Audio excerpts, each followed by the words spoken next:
Hello, and welcome to another fantastic episode of Anarchy Among Friends Roundtable discussion. Before we get started, let me first remind you that we are covered by the BIP No government license, which allows for the reuse and distribution of this podcast by anyone and everyone except for governments and the bludgies thereof.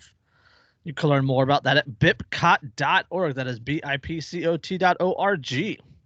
We're also protected by Brandenburg v. Ohio, 1969, which ruled that the government cannot punish inflammatory speech unless that speech is, quote, directed to inciting or producing imminent lawless action and is likely to incite or produce such action. Therefore, everything we say here on Anarchy Among Friends Roundtable discussion is entirely hypothetical. This is episode 104, right? 104, I think. So. I think I said 104 on the last episode too, and it wasn't. It was 103, but this is 104. This is episode 104, confirmed according to the website. Okay, so definitely 104. Most likely. Probably. We're not professionals, so I mean we could be wrong. I don't know. Could be episode 300 for all we know at this point. I haven't been keeping track. It fucking feels like the 300th we've done in 2020. Yeah. Oh, that's fucking 2020 though, man. Like it's every day. It's like, so what horrible harbinger of the apocalypse are we going to deal with today? Oh, look at that. One of my favorite 2020 memes has got to be the one with Picard, where it says, "Every day when I wake up and roll out of bed, damage report." Not wrong. Yeah. Or the the one that I saw today that I posted with the light coming down with like lightning inside the light stream in that thunderstorm, and it says, "I'm hoping it's Thor, but this is 2020, so you know it's Loki." Yes, that's a cool one. That's definitely fucking Loki. God damn. I was like, I think we're all experiencing dog years for 2020, right? Like they say dog years is like 7 to 1 or something. That's what this feels. That's what 2020 feels like. It feels like 7 years, and we're all its bitches. Oh yeah. Well, know the craziest thing is I came across on my Facebook memories a meme from 2016 with the grandpa. What was 2016 like? And it's a Harambe on like a unicycle saying, "Don't assume my gender," while holding a Pokemon ball in front of a "Make America Great Again" sign. And 2020 is not that far off. And I was like, and that's where it started, right there. That 2020 is that, but on fire. Right. Yes. And he's on fire, and so is the unicycle, and so is the stage he's on. And there's a cliff. Yeah. And a meteor is incoming. And actually, the day before the election, we're supposed to get a flyby. Yeah, it's a small one though. Something like the size of a refrigerator. Right. With any luck, I was disappointed. I know it, but with any luck, it will come in right over the top of DC, and do like that one in Russia did back in 2013, where it just leveled a bunch of shit. And be like, "Oh no! Oh no! Stop! Don't wait! Oh God! The humanity! Oh!" Somehow that will be called racist. I also wouldn't complain if it did that over New York City or LA. No. Seattle. Seattle, Chicago, the Twin Cities. Atlanta. Yeah. Would any of those actually be a major loss at this point? I don't feel like they would. I can't say no. A major victory for Mother Nature. Yeah, everybody would immediately turn into like a major environmentalist because they're like, oh no, she helped us. Because it's totally Mother Nature that caused the meteor. Right. Yes. That like 70 billion light years away on a trajectory to Earth, it was literally our carbon footprint. That's what attracted it. Like really. Yep. Oh. It's a carbon-based magnet, didn't you know? I picture Greta memes. You stole my president. Oh God, I'm going to hell. We'll be there with you. It's okay. You see the Babylon Bee article? It's from a couple years ago. It showed up in my news feed, and it was like hell creates 13 new levels of pineapple flavored pizza. Yeah, I saw that. Like, yeah, send me. I'm going. Forged in the deepest fires of hell, it said. Additional amounts of pineapple pizza. And see, hey, I like pineapple on pizza. Everybody can just bite me. Me too. I'm on the opposite end of that spectrum, but hey, That's because you're wrong. Yeah, you can be wrong. It's okay. It's okay to each their own. I'd say pizza needs meat on it, and meat, cheese, and sauce. That's it, and I'm happy. Yeah, but it just also has pineapple. Pepperoni and pineapple is the best combination of pizza. See, there I do have to disagree with you there. I think it's actually Canadian bacon. That's because you're also wrong. And pineapple. Canadian bacon and pineapple. And if you actually wanted to make it truly Hawaiian, see, it wouldn't be Canadian bacon. It would be Spam and pineapple and also Reese's peanut butter cups. That's right.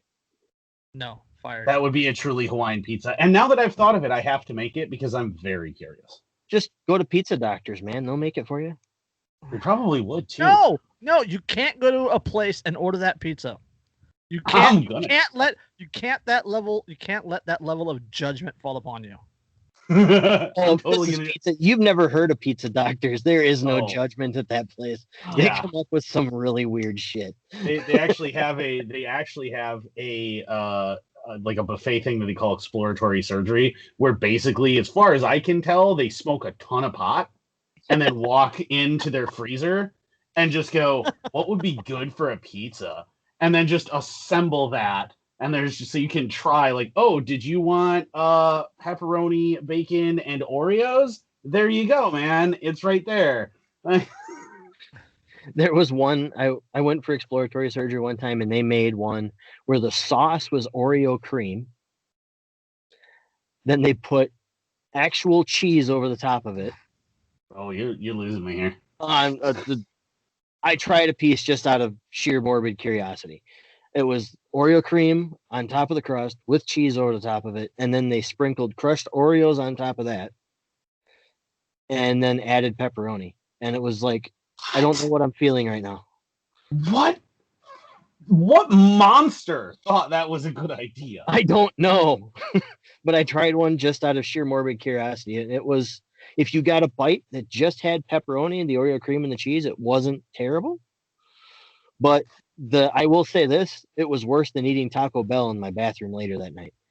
Just so everyone knows, I'm resisting the urge to kick Christopher off this podcast. I'm trying so hard. I didn't say I enjoyed it.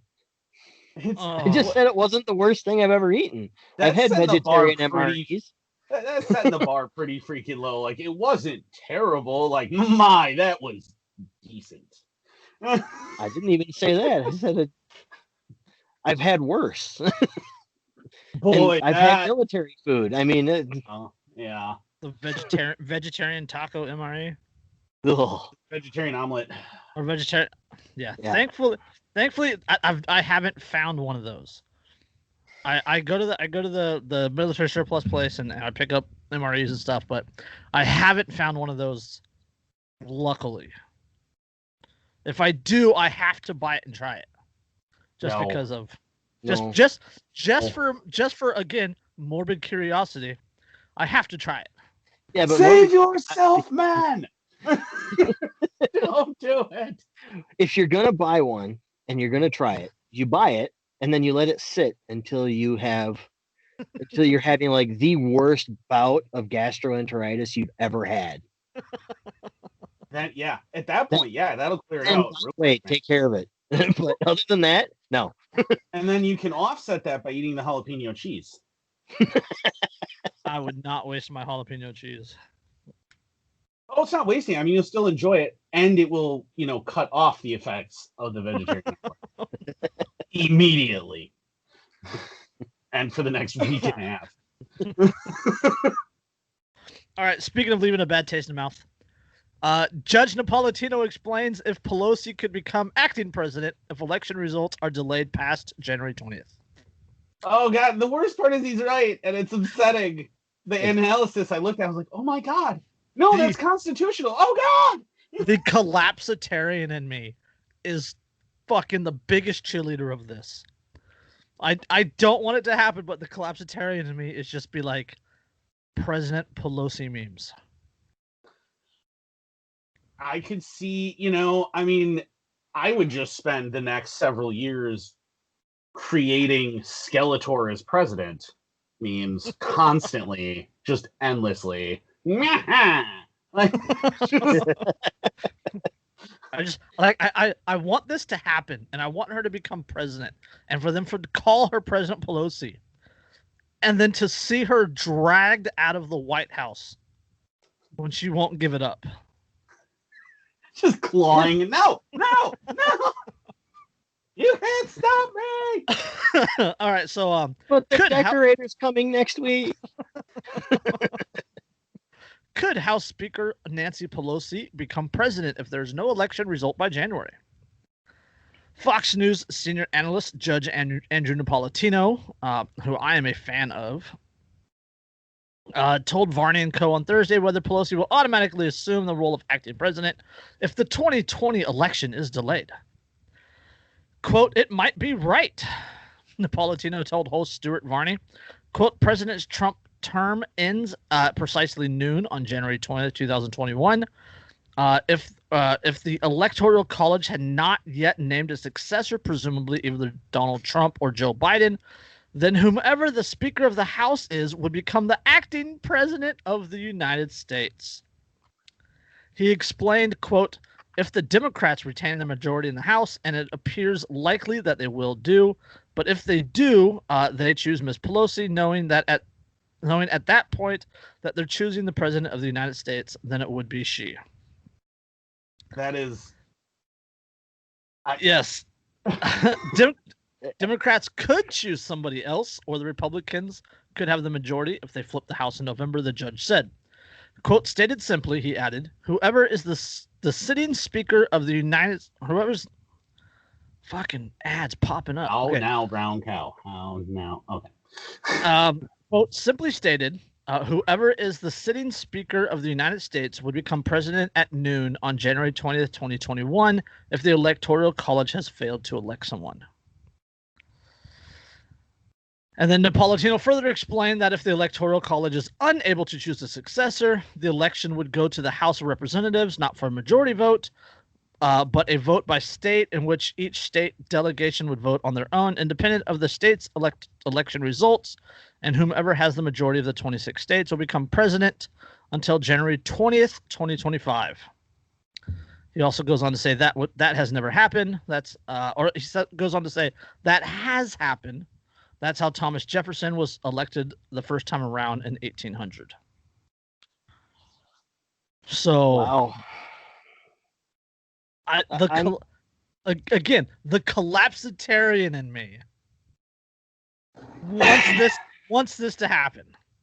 Yeah, I mean, whoa. I kind of do. But I'm right there with you guys. I mean, I could see that being, the fastest way for everything to just implode on itself. I mean, like the comedian in me thinks it would be great. The collapsitarian in me thinks it would be very awesome. But the actual human being who lives within the borders of the United States goes, "Oh God!" Yes, that's exactly it. Yeah, this also proves again, because he mentions the Electoral College has failed to elect someone. Again, proving once again for the 1,000th time that your individual vote doesn't matter. It doesn't matter. Your vote doesn't matter. The Electoral College. Regarding the Electoral College the other day with somebody where I mentioned, that because I was like, well, can they faithless vote or can they not? Because according to the Supreme Court, the answer is, meh. Yeah. Right. We don't know. It's never officially been ruled on one way or another. Rather, it's been officially ruled on both ways. Right. So we have no idea one way or another. So what that means is that technically chances are very good that the Electoral College can just decide, fuck you people, I don't care what you think. I think there's like 19 states or something like that actually has a penalty if the electorate doesn't go with the popular vote, but it's like all that they do is lose their electoral point. They lose their seat. That's it. Yeah, so like next time around. Right? Yeah, well, so next time around they get a different electoral. So wasn't there a bunch of states too that passed law? Maybe I'm rehashing exactly what you just said, that passed resolutions where if, regardless of who wins the popular vote in their state, their electoral votes go to whomever wins the popular vote nationwide. I think there were a number of states that passed. I think California was even one of them. Which, don't get me wrong, I would think it's absolutely hysterical for everybody in California to lose their ever-loving minds if their electoral votes ended up going to the incumbent because he wins the popular vote. That would be funny. And, it's so weird too because you'll hear people from like cities like New York City and Los Angeles and think, I just don't know where these Trump voters are. Who support? Have you ever driven through rural America? I can tell you where they are. Have you ever driven outside of the city? Yeah, ever, like in the country, because I just passed yesterday. I passed a hay trailer that was bedecked with a 14-foot tall Trump 2020 sign, at least 12 American flags. Chris, you probably know what I'm talking about. I think it's up on County U. Yeah. Yep. And it's just this massive thing. And God bless America. And I can cross the river here to the North Bay, to the town of Rio Vista and that area. And there's state of Jefferson flags. I guarantee you they're not supporting the Democrats. Yeah. Yeah, they're definitely. But it's just like that. You're right, though. I mean, that totally proves you could vote or not vote. It doesn't matter what you choose. What you say doesn't matter. There is still an oligarchy that picks your leader. Yeah. Right. The Electoral College. Oh. I just thought that was a funny article, and it wasn't as funny, but... Oh, just the concept of President Nance. President Pelosi. Again, this is Skeletor 2020. It's the first thing we need to deal with is this Castle Grayskull. I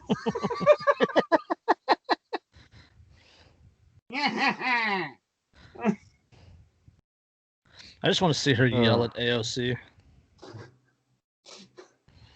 Oh man, can you imagine Nancy Pelosi holding White House press briefing? Oh my god. You can hear the Benny Hill theme playing the entire time.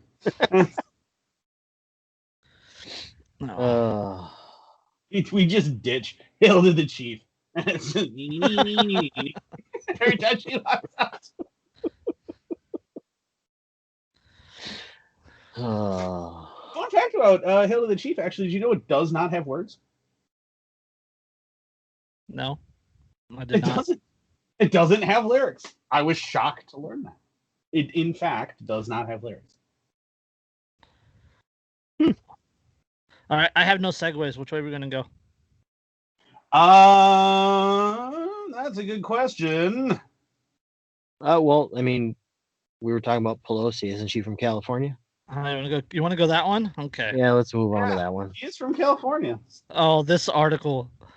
Oh, fucking California. All right. It says the guy who lives there. My whole life, I have never left California for an overnight stay anywhere. I've never woken up and put my feet on the ground and have it not be in California. That is, I can't even process that idea. Yeah. California lawmakers want a wealth tax to soak the rich for living there and also for leaving.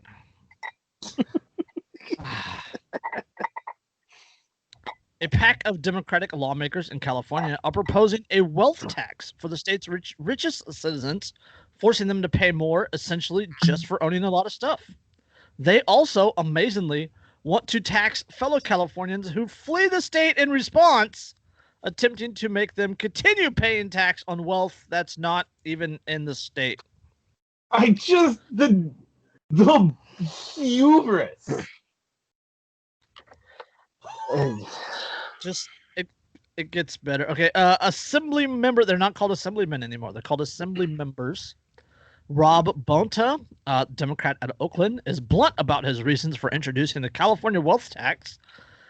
Rich people have money. He wants more of it to pay for and expand state services, and that's it. Quote, the California wealth tax would add critically needed revenue for California by creating a more equitable tax structure. Families are hurting right now. COVID-19 has only made matters worse. In times of crisis, all Californians must step up and contribute their fair share. I knew that was coming. Asking these well-resourced Californians to give a little more to keep our people working and support our most vulnerable is the right thing to do. So can I ask a crazy question? What is the current budget deficit for the state of California? Oh, I have no idea. I don't pay attention. But to the Google. To the Google. But I asked that question only because they're talking about. First off, I want to know how a state tax follows you beyond the borders of that state. Oh, as of June, by the way, it's $54.3 billion. Is their deficit? Oh, actually, it says it in the article. I'm looking at it. I am. All right. We are professional as shit, man. It actually says it in the last sentence of this next paragraph. I see it's been underlined. It is underlined, yes.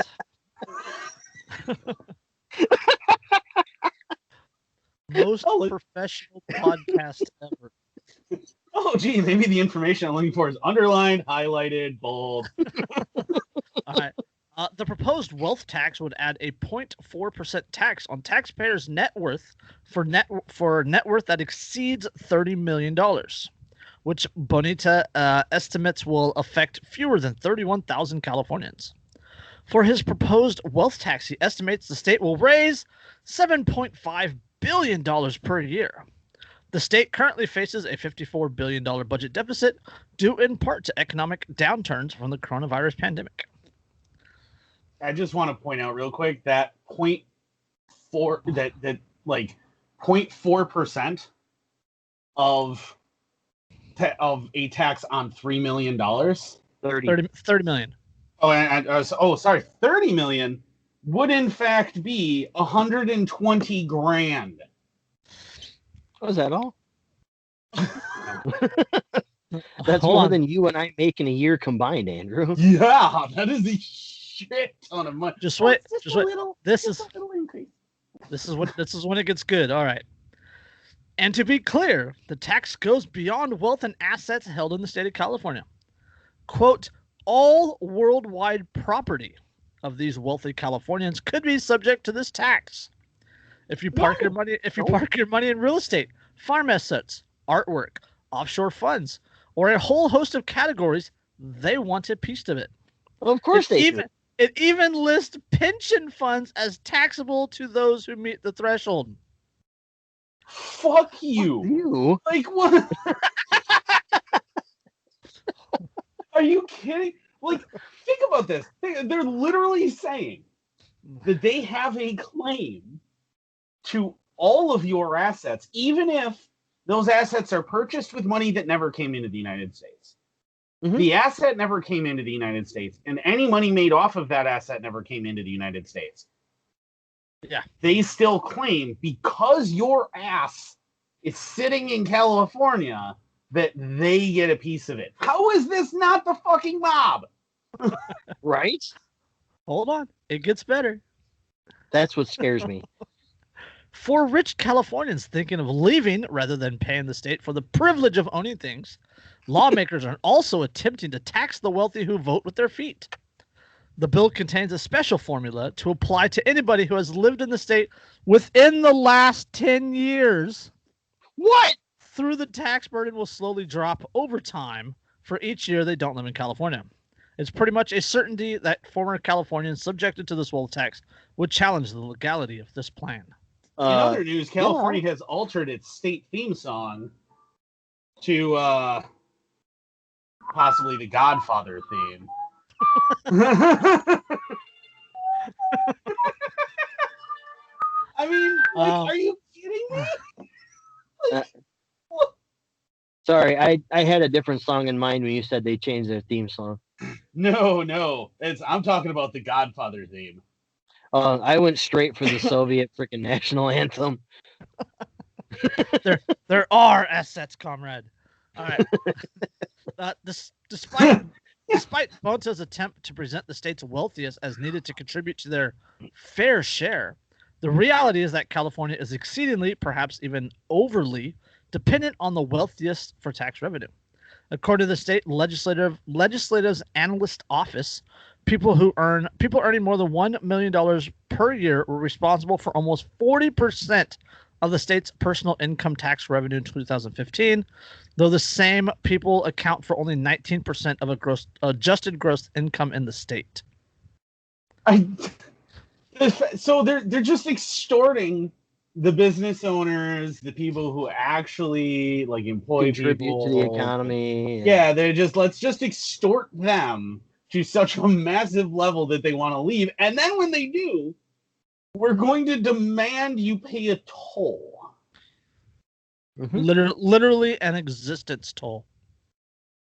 Again, I mean, it's like, I'm the California senator, and I think that perhaps we should have a conversation about your desire to leave the state.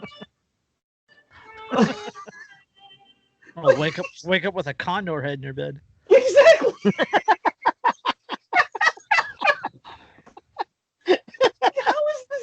How does no one? I mean, honestly, how does no one see how massively mafioso this is? You have to pay them a cut of everything. Not everything that you make in the state of California. They want a cut of everything. Everything. Not only are you paying tax overall wealth. Right. So not only are you paying your California taxes, if say you have holdings in Texas, New York, Washington, D.C., Florida, say Indonesia and China and all over Europe, you're paying all those taxes. There was a lot of celebrities that just moved to New Zealand also, bought property in New Zealand. Right. So, I mean, you've got, not only are you paying all of those taxes, but you're also going to pay tax to the state of California on everything you were taxed elsewhere. You know what's interesting about that just occurred to me? I know for a fact there are at least 2 homes in Malibu that are owned by Saudi princes. Uh-huh. Well, that is interesting. Think about how much California is going to try to demand from them. 0.4% of essentially Saudi Arabia's national wealth. Just wrap your head around, because the one house for sure, the only reason that I know for sure that it's one of the Saudi princes is because a friend of mine is a real estate agent, and she happened to see the listing go up for it. He was listed as the owner. Well, it's not only Saudi princes; it's Saudi princes. There's China owns a lot of places here. Japan, Russia has places here. Yeah, good luck getting your tax revenue out of the Russian mob. Literally every movie, half the movie stars. Yeah. Oh yeah, and I mean, just think about them in particular alone, just them. Yep. When they have holdings that are in the hundreds of billions of dollars. Hundreds of trillions of dollars, man. And then they're going to claim that they get a 0.04% tax on all of it. Yep. 0.4. They actually get 0.4%. Yep. Open up them pocketbook, sports players. Yeah, exactly. Yeah. I'm rich now. I'm going to move to California. Okay, well, you got to pay me, your entry fees. Oh, well, never mind. I'm not moving to California. Well, if you're going to leave, you're going to have to also pay me. So, or what? would be my question. Or what? I'm not a resident anymore. I have no holdings in your state. You're going to do what? So here's something, and I know, Jason, you're typically the one who does the article reading here, but the second to last paragraph of this article. Can I please read this? Because this is going to make Andrew go, "Oh, there's a big surprise." No. You don't even need to ask whose bright idea this was, because Bonta is actually quite happy to reveal that the bill's co-sponsors are the California Federation of Teachers, the California Teachers Association, and the Service Employees International Union. These are, without exaggeration, the people who would financially benefit from the tax's passage. The money would be given to the state's general fund, which pays public employees' salaries. Oh gosh! You mean the people who are going to get the money are the ones demanding that they steal? That's why I had to read it, just because. No. The shock welfare horse just seems so like such the shock face is real. Yeah. Right. I really wish I could get my Stream Deck to work for this, so I could use my what Pikachu face on this, because you know that GIF I use all the time. I'm shocked, truly. Yeah. Truly shocked. Yeah. I am shocked. Well, not that shocked. Over at the Los Angeles Times, deputy editorial page editor John Healy notes that this proposed wealth tax could have effects on capital gains taxes, especially if it encourages people to sell their assets at a loss to lower their tax burdens. What California unpredictable coincidence. And California extracts a significant amount of capital gains taxes from its wealthiest citizens. The result here could be a drop in the capital gains revenue to the state, meaning, ironically, less tax revenue overall. You mean there may be unintended consequences to robbing people? No. Like... So they want to pass this to increase their tax revenue, while at the same time they're actually going to do the opposite. Yes.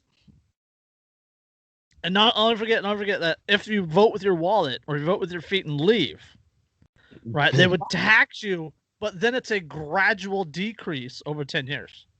So they're actually, again, going to get less taxes over time when... This sounds like a plan so stupid only government could come up with it. Only California government could come up with it. I mean, I don't know. There's some Illinois. I mean, this could be Illinois or New Jersey. That's fair. Or New Jersey. New Jersey, yeah. But I mean, okay, so who's got the cops? I heard. The funny thing is that I will give you that, according to them and according to federal laws and blah, blah, they can tax your assets held within their state. But the balls to say, I get to tax all of your assets everywhere. And if you move out of the state, I get to tax you for the right to move out. Assemblyman Bonta is a graduate of Yale Law School. The only thing that would have been less surprising is UC Berkeley. You kidding me? The way he wrote this bill, you could have sworn he got his law degree from the local community college. He's a graduate from Vasily Yaroshchenko School, United Soviet. Moscow, you go Mules, go Mules, go Mules. Yeah, they want to tax your taxes so they can tax you while taxing you. While you're leaving the state. Yeah. So the things that you own that you're already paying taxes on, that you bought with money that you paid taxes on. Yeah. They want to tax. Not income. Wealth. Net worth. Yes. Right. The things, again, it's the things that you own. Yep. That you bought with money that you had to pay taxes on. They want to then re-tax you for the fact that you own it. For simply having things. And this is, and it's not like it's going to be like only things that you acquired from the date that this law would pass forward. This is if you already have all of this stuff. Well, I mean, they will tax you for it. Well, yeah, I mean, taxes are a fine for doing well, right? Fines are a fee for doing bad. And government gets it all eventually. And the thing that I think is most amazing, and kind of what I was getting at, is even within the status construct of the Constitution, this doesn't pass muster in any concept of the wording of the Constitution. Like a Yale Law School graduate politician in California gives a damn about the Constitution. Oh yeah, they don't care at all about the Constitution. Government is supreme ruler. Government knows best, comrade. You just get down on your knees. I feel like when you get elected to the state senate and shit in California, they should just like tattoo a hammer and sickle on your forehead so everyone just knows. So where is this Bonta guy from? From Oakland. Oh, that explains everything. Yeah. Not my district, but right next to my district. Good God. So. Yeah. I do like that last paragraph, though. Has there ever been a more vivid example to pin the taxation is theft saying to? This wealth tax is literally a fine for having assets the state's public employees covet for themselves. It's communist bullshit. Like True, not true. even like not figured it, like it's literally straight out of Karl Marx playbook. Right. But isn't most of California at this point straight out of Karl Marx? Well, yeah, it's true. Urban California. Once you get out of the urban areas, California becomes red, and actually once you go north, it becomes yellow in places. So, I've heard that about like Humboldt County. Humboldt County, yeah. And most of the coast up there, I mean, they're libertarians, but yeah. Yeah, they pretty much just want to be left alone. Yeah. I've also Go watch leave them alone. You will learn a lesson. Go watch Murder Mountain on Netflix. Yeah. I've also been told that you do not screw with people in Humboldt County. People disappear in Humboldt County. Yeah, you make that mistake exactly once.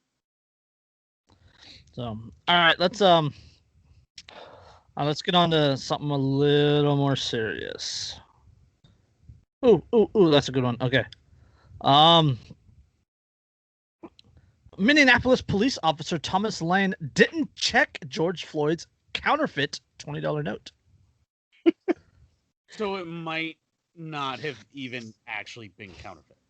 Counterfeit or not, they never checked it before they tried to arrest him.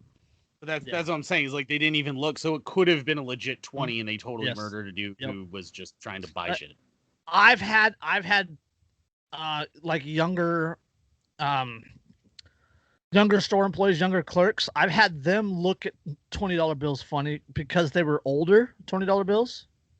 Mm-hmm. Yeah. So. Oh yeah, I had to deal years ago. I was doing home installations for like electronics and stuff, and occasionally I had to run the register at the store. Mm-hmm. And guy came in with this huge wad of twos. I don't know why. I don't know where he got them, but it's this big wad of old twos. And he brings them in and pays his bill, and I'm like, okay, cool. And I just show him the register, and then the assistant manager, who's an imbecile, comes up to me like all ticked later, and he's like, because he was young, and he's about my age, but clearly much more isolated to the ways of the world. And I also think he has an IQ measured in mayonnaise, but not even spicy mayonnaise, like the store brand. No, it's just Yeah. And he's like, well, and he holds up the twos, and there's this black line across a bunch of them. He goes, did you check these before you took them? I'm like, no. And he's like, well, see how it's black? And I'm like, yeah. Did you use the testing marker on those? He's like, yeah. And it showed up black because they're fake. No, they're pre-series, like 1996, and anything older than that doesn't have the right acid content in the paper to work with that. It says right on the pens that they don't work with older bills. You're an imbecile. Well, I mean, there was a story a couple of years ago out of I think it was out of Georgia or North Carolina. There was a kid that paid for lunch with $2 bills, and like the school called the cops on him. Yep. Yeah, I remember that. Yeah, I remember. Are you kidding me? All right. Morons. All right. Well, there was on that same vein. There was another one. Where the hell was it? It was a McDonald's somewhere. I think it was in the Midwest, where a guy paid for like a double cheeseburger or something off the dollar menu with a $2 bill. Mm-hmm. And you had this like 14 or 15-year-old kid working the till who'd never heard of such a thing as a $2 bill, who said they can't take it because it's obviously fake because a $2 bill doesn't exist. They called the manager. The manager then says, well, $2 bills aren't a thing, so we can't take this. Do you have anything else? He goes, okay. He reaches into his wallet and pulls out a $100 bill. And they're like, well, we can't accept a $100 bill for $1.49 or whatever the hell it was. Well, then take the two. But $2 bills aren't real. It's like, wait a second. I still don't know why they exist. Like, I've never bothered to research, but I did discover the other day because I got one. In the customer's payment, I got a $2 bill and I looked at it and it was series 2013. Yeah, they're still in production. They're still making them. Why? Yeah. All right. When I was a kid, my great grandmother would send me a birthday card, and every time it had a $2 bill in it. I still have a stack of them somewhere. Give them out to Halloween candy. All right. The alleged counterfeit $20 bill used by George Floyd wasn't inspected or collected before his fatal arrest in Minneapolis, according to one of the first law enforcers at the scene. Former police officer Thomas Lane said the newly released audio that he didn't obtain the bill before, during, or after the incident that led to Mr. Floyd's death on May 25th. Even after? No. Nope. In response to questioning by the Minnesota Bureau of Criminal Apprehension, Mr. Lane said that he didn't look at the alleged $20 forgery being held by the Cup Foods worker identifying Mr. Floyd. Quote, we were more concerned with at least attaining the person on suspicion of passing the counterfeit bill and then figuring out the validity of the bill. When so asked, you didn't even just stop to think for a second. Yep. Did this actually happen? No inspection, no evidence collection. Just arrest the guy and then we'll figure it out. Yeah.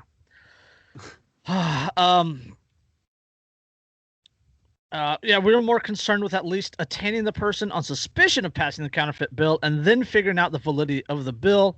Mr. Lane can be heard in the audio recording. When asked if the bill was later collected, Mr. Lane said, I think it was. I'm not sure.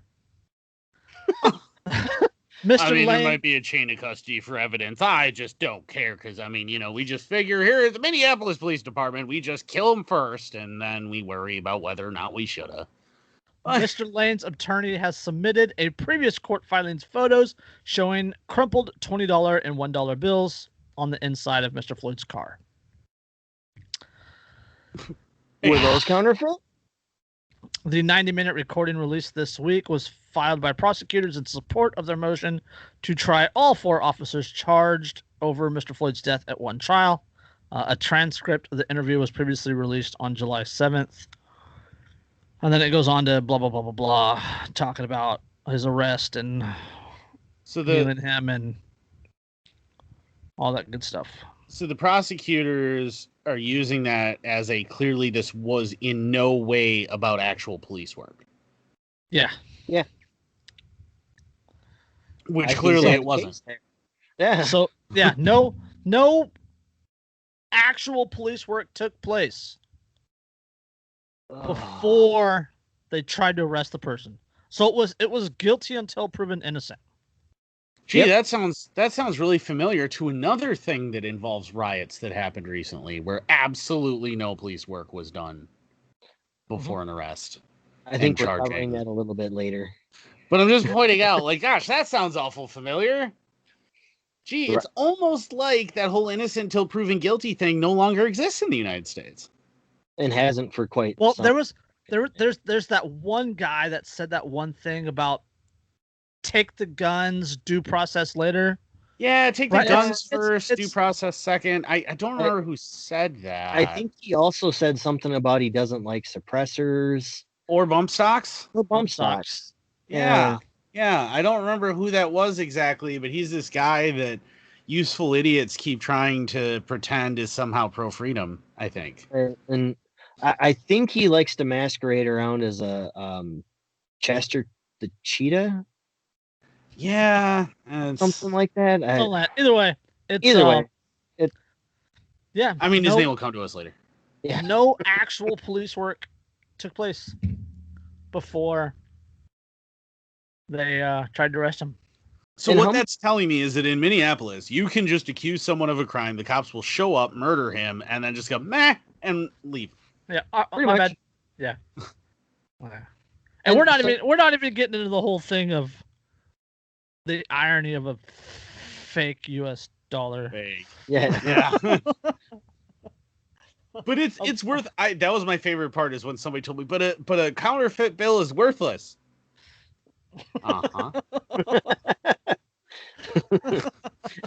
And what do you think that magical piece of paper in your wallet is worth if it's not counterfeit? Well, and the whole thing was that the argument was like I said, but if you're good enough at counterfeiting a bill, it just keeps getting passed around, and it's spent, and it becomes real money. It's no longer a counterfeit. Right. And he's like, no, it's not true. And I'm like, but it is. But it is. And he's like, but it's not an actual bill though. It's worthless. It's not real. No, he said it's not real money. It's worthless. And I just stared and blinked for a little while, like, yep.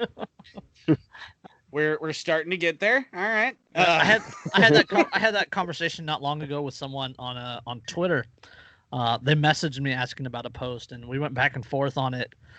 And like, I actually had them get their wallet and look at the bills in their wallet, and I was like, "Look, you see what that says? That says note. What is a note? Oh, it is a measure of debt. It's an IOU. Congratulations, you have debt in your pocket. That's not currency. You have IOUs in your pocket. As in, you owe them." Well, and it's, and the thing is I've brought up, like, let's say there's an apocalypse. You know what? We could totally use if we wanted to for money. Bottle caps, absolutely. Fucking bottle caps. All right, we could go full Fallout here, and we could use bottle caps. Something tells me this might be worth a little more. Well, see, but that has intrinsic value. That has intrinsic value. That's what makes that different. A round for a gun has intrinsic value. It's useful. The bottle caps really don't. Hold on. You're confusing value. Value is entirely subjective. Yep. Right? Like, I may have enough bullets and then therefore would no longer worry about bullets, but I would value, apples more than bullets. So then apples becomes the currency. Right, but that's how it works. That's how medium of exchange works, is it depends on you wanting it. Right. So, and you valuing it. I mean, any medium of exchange is going to function that way. So it doesn't really matter what it is, but what I'm saying is that a bullet is in fact useful. An apple would in fact be useful. But a piece of mostly linen, cottony thing... Asses have to be wiped. And I mean, maybe, I guess, if you valued it as toilet paper, it might still be like useful. what happened in Venezuela, where currency became so worthless, it was more expensive to buy actual toilet paper than to use the currency of the country. Weimar Republic. They burnt it because it was cheaper than buying firewood. Yeah, and I mean, I sold. The funny thing, I actually sold. Now that you bring that up, I actually sold about, I'm gonna say like £3.12, something like that, in Irish currency a few years ago for like $40 because Irish currency no longer has value. It's all euros now. Mm-hmm. And as of, I want to say it was 2013 was the cutoff, the absolute cutoff for you to exchange it for euros. Now you can't even exchange it, but it's valuable to collectors because it's money. It's not, that was mostly actually taken in and destroyed. So the stuff that's still out there is actually valuable and rare. Yeah, you can buy the $100 trillion Zimbabwe dollars on the internet for a couple bucks. Yeah, I mean, but the funny thing, I mean, yeah, and that's what's the irony is it wound up being worth more than what its face value was because people valued it more. Ironically, the medium of exchange has itself become a valuable commodity. That makes me wonder. I have about 500 marks, like actual marks, before they went to euros in Germany. I have about 500 marks around here somewhere. I wonder what those are worth. Like I have a 100 mark. I have a couple of 20 marks. I mean, and a whole bunch of coins. I have a 5 Reichmark. I'm sure there's I'm sure there's some nationalist boys out there that'll pay handsomely for that. Probably.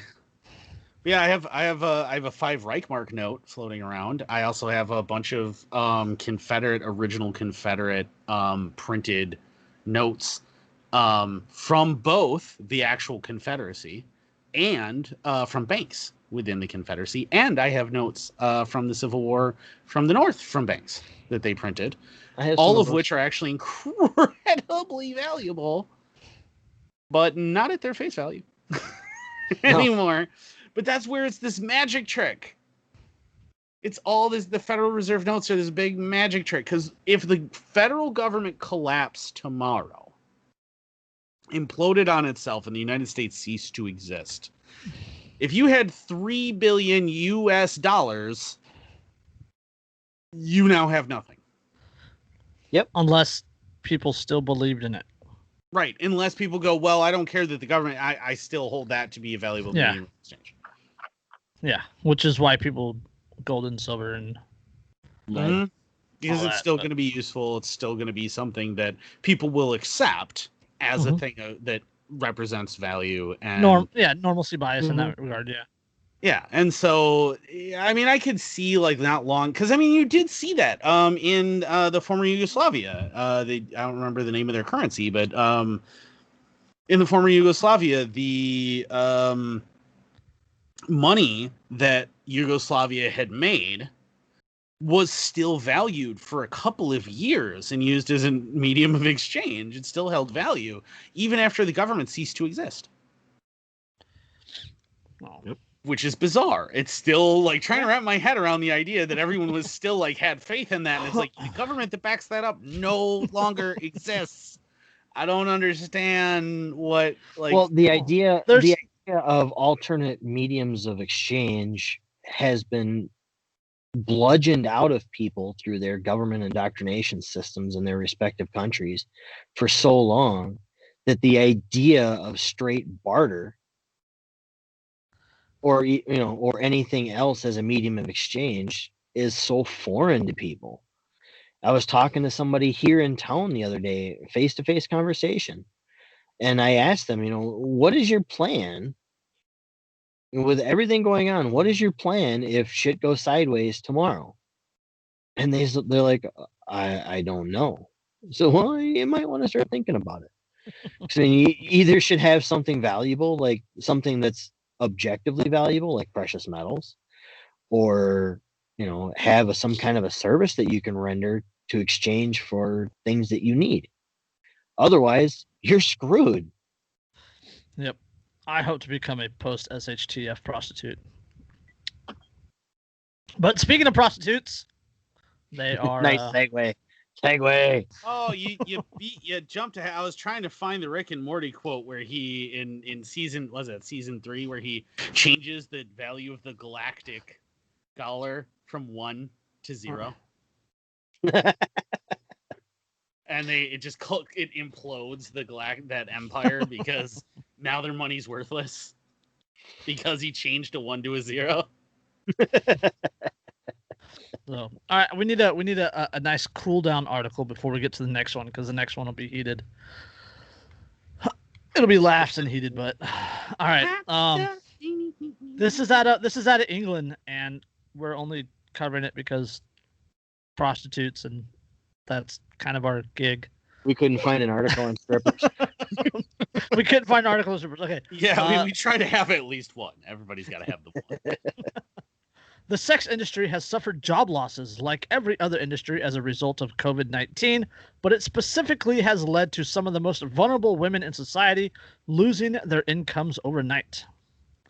They have fallen through the cracks, according to one spokesman. I was trying to get through this. All right. Oh, lots of things went through those cracks. They have fallen through the cracks, according to one spokeswoman, leading to some sex workers taking increased risks with violent clients just so they can survive. There are an estimated 70,000 sex workers in the UK, and after Prime Minister Boris Johnson imposed a nationwide lockdown in March, incomes plummeted as they moved their work online, while others chose to continue meeting clients against the regulations, putting not only their own lives, but those of their families at risk. How did sex workers survive under the lockdown? Should the government have done more to help them? And what's the future of the industry as restrictions are eased? They should have just listened to New York State and gone the glory hole route. See, I had that thought too. Like you could totally do like a plastic sheet with like maybe some sort of a. Well, that's what the Amish do. Right, and and that way you're not actually, you still get the visual, and I mean it doesn't sound fun to me. But if you're into latex, it's probably great. I was gonna say, never mind, the risk of suffocation from the plastic sheet for who's ever under it. But I'm not saying you throw it over. What is wrong with you? All right, listen, American Psycho. All right, that was not the direction I was going. Put the sheet over your lap in the car. How's that work? I was thinking like a clear shower curtain. But then you would be under the shower curtain, and then we're back to the risk of suffocation. No. Or is she in the shower curtain with just a hole cut? Yeah, I'm saying like, so you have, I didn't give this a lot of thought. This is all obviously not. Obviously not. This is off the cuff here. This is not something I've given a lot of thought to. But like, I just kind of envisioned, like a clear shower curtain, and like I guess I wasn't thinking the car. I mean, I don't really know how hookers work, so like I was thinking like in a hotel room or something, right? You have like a clear sheet of plastic, and like you're on one side and she's on the other, and then you have like a little hole with like, maybe some sort of a stretchy replaceable material, and you can make that work, and that way there's no contact. See, and it's nice and. But no, never mind. All right. Quote, during the lockdown, for the girlfriend experience. Damn it! No Sasha Grey for you. Damn it! Quote, during the lockdown, women who were able to move online did so, but that is very hard work, often for less money than you would be willing. Or than you would have gotten ordinarily. Oh, that is hard work. Says Laura, a spokeswoman for the English Collective of Prostitutes. They have a English Collective of Prostitutes. Does that not sound like some sort of a really upsetting hive mind? Why the fuck is that not an American thing? You will receive a blowy. Probably it's an American collective of prostitutes. English Collective of Prostitutes, a campaigning group which supports the decriminalization of prostitution and sex workers' rights to recognition and safety. I just wow. Yeah. Okay. So that should be a thing. We should start it. I would love to have a process. We know several. We know several. They would be in on it too. I mean, it would be cool. Like, but I'm pretty sure like that would in fact make anyone who runs it a pimp. Essentially. Pimping ain't easy. I mean, like literally, right. That's like the definition. We could find a way to work it so that the acronym is literally pimp. I'm pretty sure they can find it. All right. Well, that would work best in Canada, where you could use the first P as provincial and the last P as prostitute, and we just got to figure out what the middle two are. No, it's only going to be provisionary. So it's the Provisionary Institute for Moral Prostitutes. Marginalized prostitutes. Marginalized prostitutes. There we go. There you go. All right. Quote, women who couldn't lost their income overnight, and so we have been working very hard to make sure that sex workers are getting what they are entitled to in terms of benefits and getting access to food vouchers, food parcel, and hardship funds, including one set up by a local organization for sex workers. Entitled to? Entitled to, yes. I can think of several things sex workers are entitled to. I don't feel like food is on that list. This is England. They're different than us. And I want to point out that the fact that the fucking English have a prime minister named Boris seems awfully appropriate, considering the English, ever since Labour started winning there. Yeah. Provisional Institute of Marginalized Prostitutes. Yep. I just wanted to put that in the chat just in case we use that as the show title. Yeah. While it is legal to buy and sell sex in England, pimping, curb crawling, or working with other people on the same premises are also illegal. So some sex workers are very weary of seeking support for fear of being criminalized.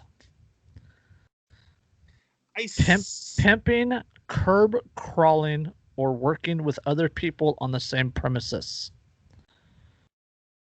So I am unfamiliar with the UK's prostitution laws. I think we're going to have to look into that at some point. Yeah, something that has just now occurred to me. Like, I really don't know. Because, what? I actually, until just now, I actually didn't realize that prostitutes were legal in the UK.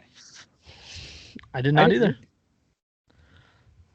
I had no, I knew they're Nevada legal and Holland. That was it. Well, like Germany, they're legal, and Holland, they're legal, and Sweden, they're legal, and when I was in Germany, we avoided that part of town. So I guess. Oh, you missed out, man. German red light districts are. I didn't have to pay for it while I was over there. We'll just call it that. Well, but they're lit, man. They're lit. But like Spain, I think it's legal. France, it's legal. Italy, it's legal. Like, I knew that most of Europe, but I guess I didn't realize that the UK, it was actually, like, legal. It seems like it's legal to be, like, if you're doing it yourself, like, if you're an individual contractor, it's absolutely legal. But if you decide, like, if you and a group decide to come together and have one person manage a group, then that would be considered pimping, and that would be illegal. So that's what they're saying when they talk about like the curb thing and that. How are you supposed to get clients if you can't network? Craigslist, Facebook, working with other people on the same premises. So it's like when you go to the red light district in Amsterdam, you walk up, you're like, I want that one, picking it off a menu, and they're all working in the same building. I guess that's what they're saying is not legal in England. So if you're contacted via, say, social media or whatever, and you can come to a voluntary arrangement, then it's okay. Right. So you can like throw up an ad. Right. And they can respond, and then that's all like fair game. That's kosher. Yep.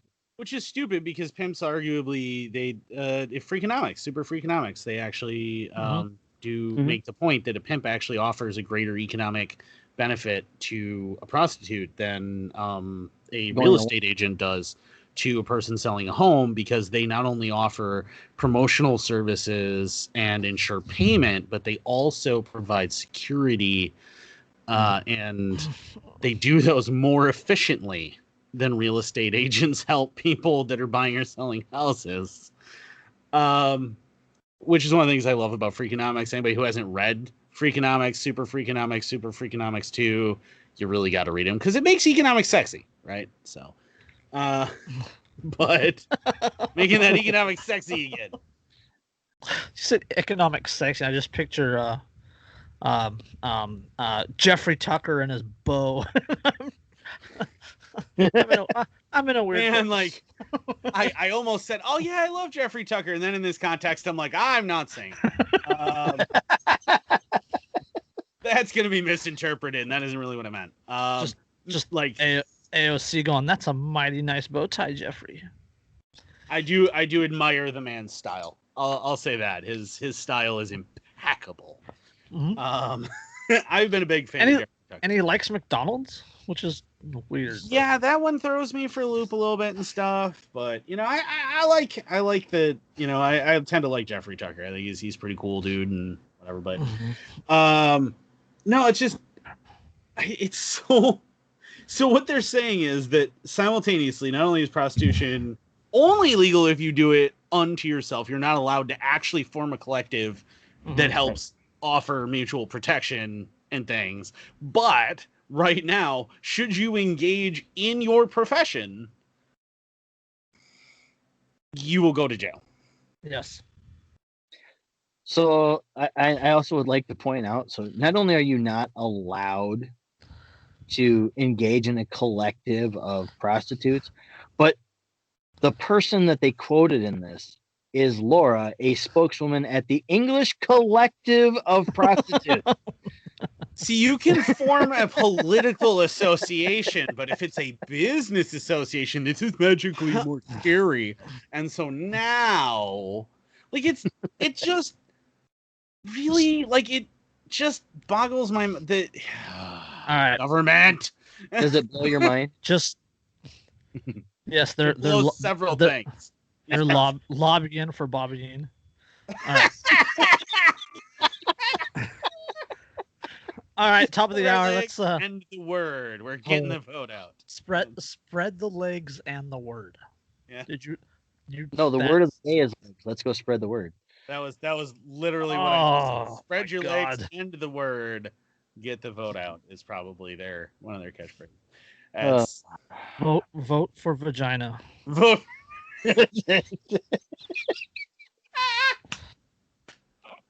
A vote for Quinn is a vote for Quim. That's only 1880s kids get that. This is why nobody listens to us. This is why we are so far on the list, so far down on the list of Liberty podcasts.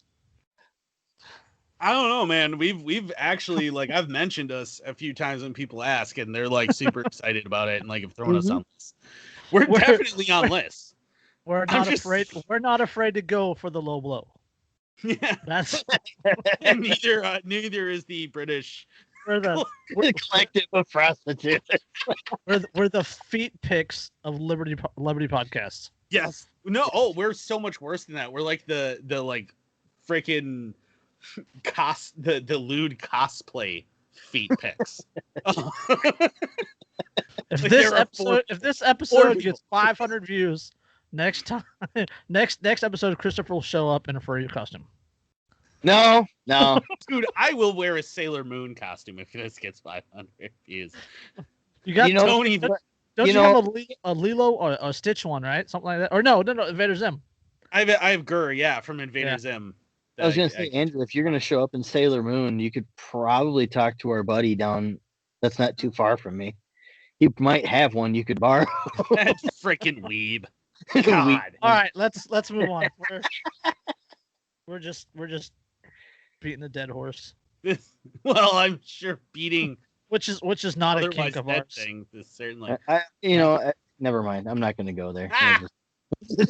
We're not talking about Japanese things to that level. No, you stop right now. No.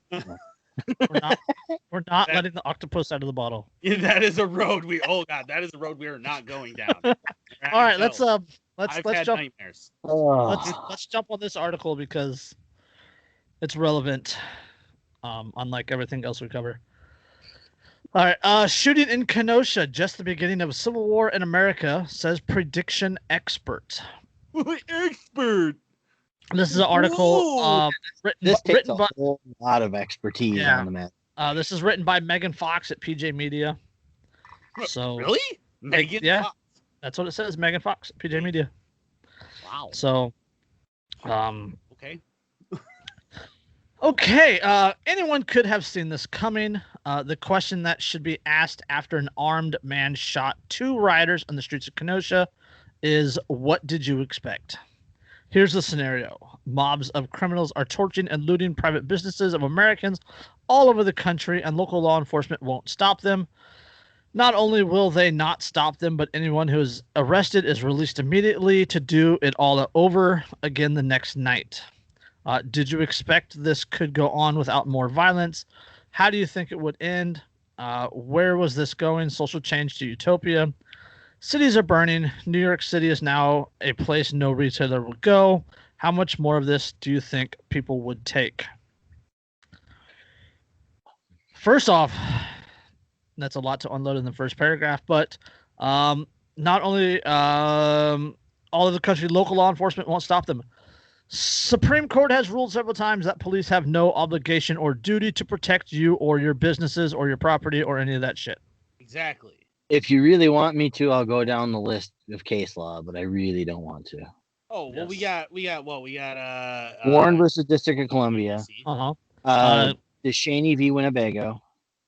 Castle Rock v. Gonzalez. V. Gonzalez. That's a fucking scary one. There's one one. Yeah, there's one out of Alameda County here. There's Parents v. Broward County. Yeah, Broward County, when the deputy did not he was even contracted to protect the kids, where he hid behind the car during the Stoneman Douglas shooting, the Parkland shooting. Yes, and it was ruled that even with a contract, so in the face of Warren v. DC, they actually said, even if you have a prior agreement with the police, the police are under no obligation to protect you ever. Yes. But yet they want you to give up your guns because we have the police. Yeah. So, all right. Back to the article. Here's the bad news. Kyle Rittenhouse, whom we know nothing about, is only the beginning of what is to come. It's going to get much worse, and people like me who are anti-war and want nothing but peace with my countrymen are about to become severely disappointed.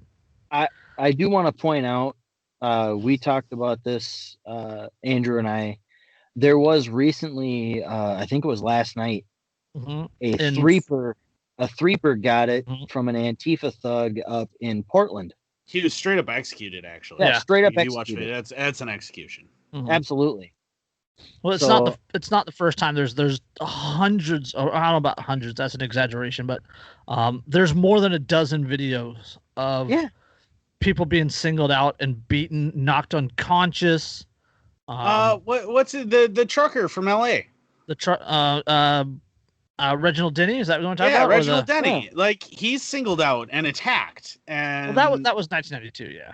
Yeah, but that's my point, though. Is like, it's not like this is new. It's not like this is suddenly brewing. This has been happening with increasing frequency for years and years and years, and just building and building and building. You've got the case even in Kenosha, aside from Kyle Rittenhouse's story, where the shop owner, all he did was come outside and spray some people trying to loot his shop with a fire extinguisher.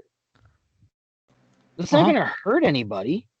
He just comes out the door and hoses them with a fire extinguisher, and they beat him into unconsciousness and then looted and burned his store. Yeah, Portland, they beat the guy, kicked him in the face, or kicked him in the head, put him in the hospital in coma. Minneapolis, that disabled shop owner in a friggin' wheelchair came out and tried to defend her shop and had paint thrown in her eyes and was beaten savagely. And even recently there was that one, I can't remember where the hell it was, where the person was pulled out of their vehicle and savagely beaten on the road. Well, there was the New Mexico. There was the when they were tearing down the statue, and the guy hit somebody and tried to walk away from the situation, and they chased him down and ended up shooting one. Right. Right. Yeah, was... well, you know what makes me laugh the hardest about that one is the guy that he shoots tries to hit him in the head with a skateboard. Yeah. That's right. That's right.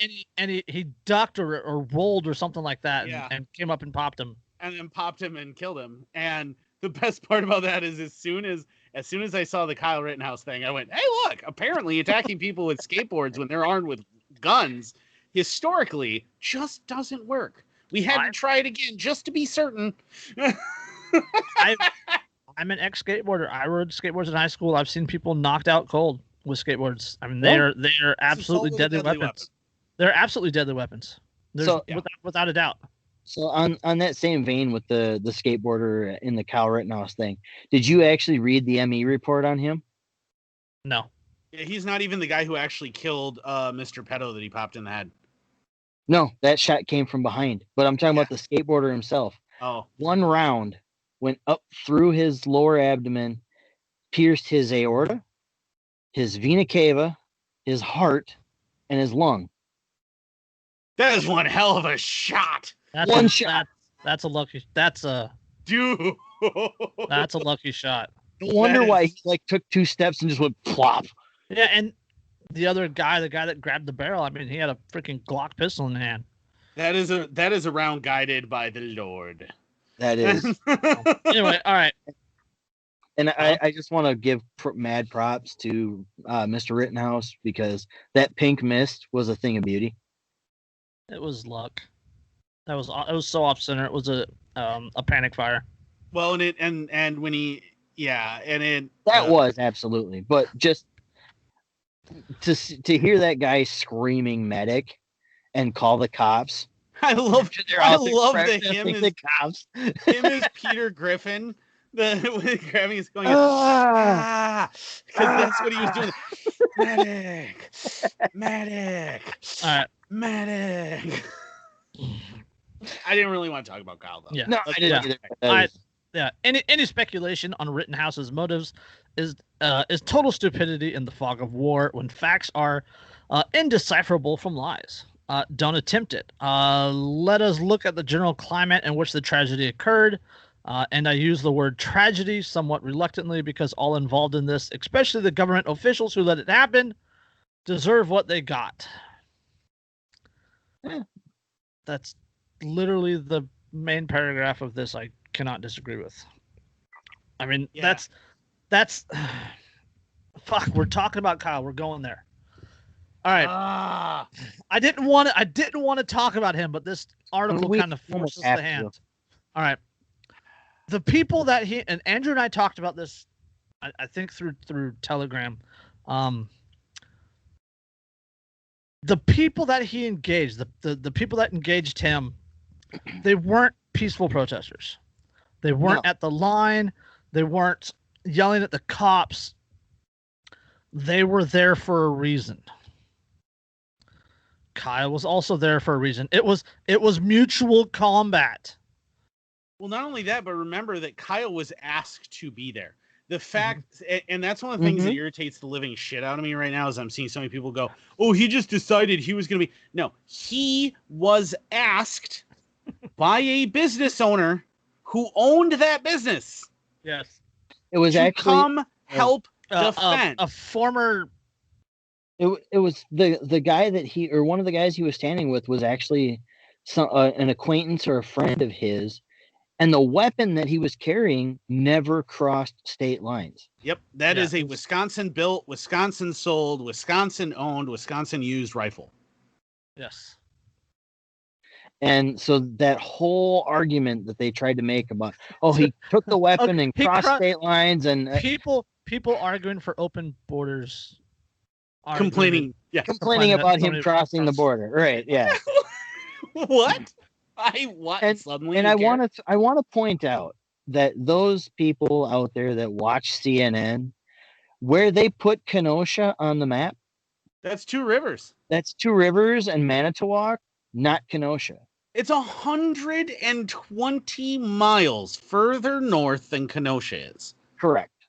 120 miles. Kenosha is, and where Antioch, where Mr. Rittenhouse came from. Yeah, it's only like 30 miles or something like that, right? It's a 30-minute drive from where he lives to downtown. and it's northeast, right? Yeah, So it's not north, it's northeast. Yeah, Right. so to put this in perspective, he traveled approximately 29 miles. When I was working in Sparta from La Crosse is about 45 miles from my house in La Crosse to my store in Sparta. And I drove that back and forth every single day for work when I was working up there. So I drove every single day as part of my commute twice as far As as Kyle he did. Yep. Yeah. And it's the same thing for me, where I live in a small town. Because it's a small town, I'm not going to say the name, but I live in a small town, and where I work is Toma. That's about 30 to 35 minutes away. And Yeah, 30 miles for me would put me like right outside Oakland. Yeah. So I mean, it's not like they asked him in one of the interviews, "Are you from the area?" When he said he's from the area, he's literally from the area. Yeah, and that's and then you look at the rap sheet, or not the rap sheet, the locations of where all three of the other people involved. One was out of West Allis, which is a 45-minute drive. One was out farther into Illinois than Antioch. I don't remember where. And one was from like halfway between Kenosha and Janesville. These people that he shot were from farther away than he was. But he's being demonized because he traveled less than an average work commute. Right. To get there at the request of the fucking business owner. That's the argument. That's what they have for the argument. Like there's not a lot else to the argument. I mean, which is why, and that's why, I mean, anybody who follows me on Facebook, they know that I straight up announced, like, this incident has been the final straw for me with the anarchist. Oh my God. It has been the final straw. I'm done.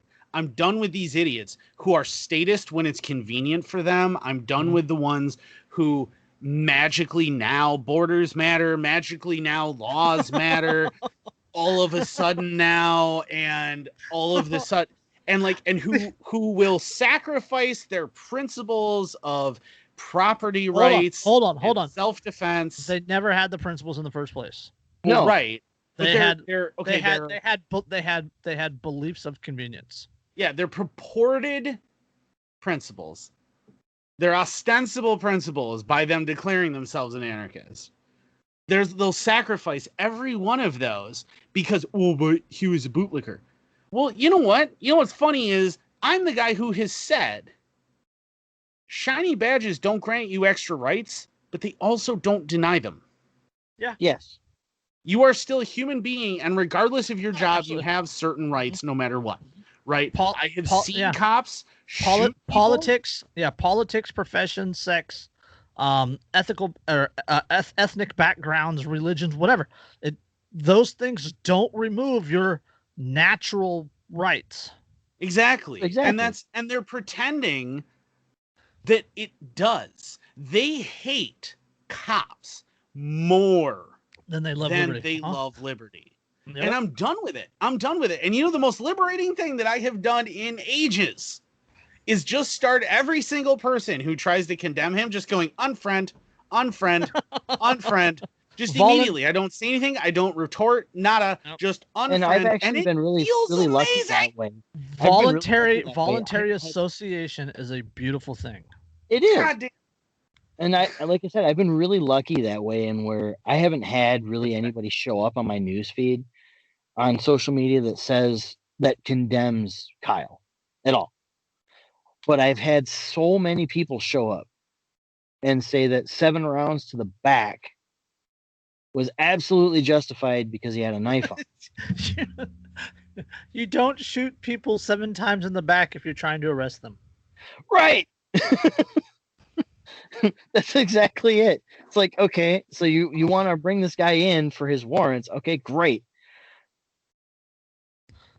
But you then pumped 7 rounds into his back when you had 4 cops on scene who could have stopped this whole thing before it got to that point.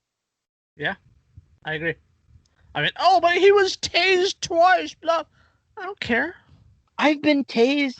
Being tased, I mean, it's a temporary thing. Mm-hmm. If one of those electrodes loses connection, you're a free man.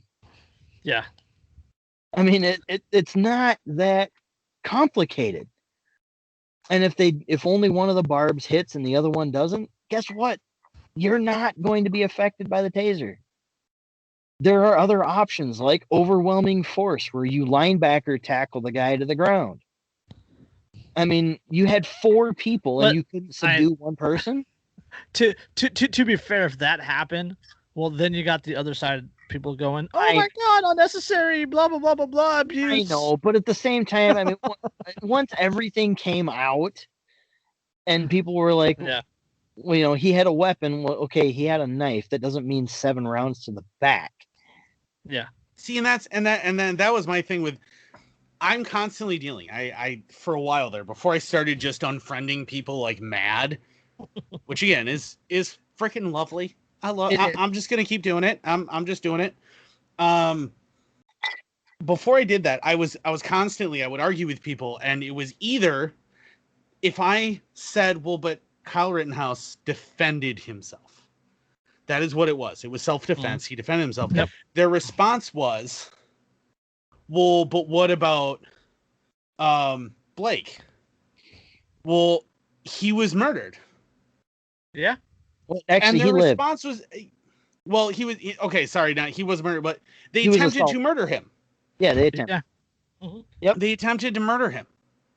And I get the response with well, you said they didn't attempt to murder him. He's only paralyzed. Well, so just because they didn't quite kill him, first of all, magically, that's not attempted murder. I'm pretty sure attempted murder means you failed to kill the person. Yeah, and I was like, and and I've gotten, well, they tried to take him into custody. You don't shoot someone 7 times because you intend to take them in the back. In the back. 7 times. As he goes to get into a vehicle containing his children. Right. He's going to get into a vehicle which contains his children. You have 4 officers within less than 3 steps of him, and you shoot him 7 times in the back. You do that because you are a murderous coward, not because you are trying to take him into custody. Number 1, even if he's carrying a little knife, and based on the video, I didn't see a knife. No. I saw this little grainy thing that may have been a cramp. That gets dropped in the middle of the fucking street before he even gets in the car. Right. And if you look at the video, if you look at the video, even if there is a vehicle in the or a weapon in the vehicle, if there is a weapon in the vehicle, you don't know that. No. Exactly. And so, like, but I'll get, oh, well, you support the cops if I say, well, Kyle Rittenhouse defended himself. And then if I say, well, no, the protesters, not the rioters, the protesters have a valid point in being angry over this, over Blake. I agree. Then I'll get well, what about the rioters? Well, they're also in the wrong, and I support what Kyle Rittenhouse did as far as, 1, I support the fact that he was defending private property. Absolutely. Absolutely, and without question. I think that he is doing the community policing thing. This is why, like, when they're screaming defund the police, isn't this what they want? Right. Isn't this the goal? They want their version. Yeah. Oh yeah. Absolutely. They want to replace the police with social workers and other government employees. Yeah, they want. Well, no, not even social work. Not really. If you talk to them, what they want to replace the police with is, they want to replace them with, like, the Soviet, like, fucking political officers. Yeah, that's what they want. They want Sanskrit. Yeah, that's what they want, and it's absurd, but that's what they want. They don't actually care about people being in power or having the right to kill you or throw you in prison. They just want it to be their people doing it their way. Mm-hmm. Right. And that's part of the whole party politics horse shit that.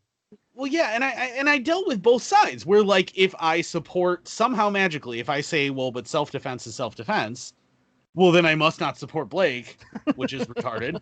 And if I Yeah. go, well, I also support Blake, they go, well, but then you don't support Kyle. Rittenhouse and his self-defense. No, You can do both.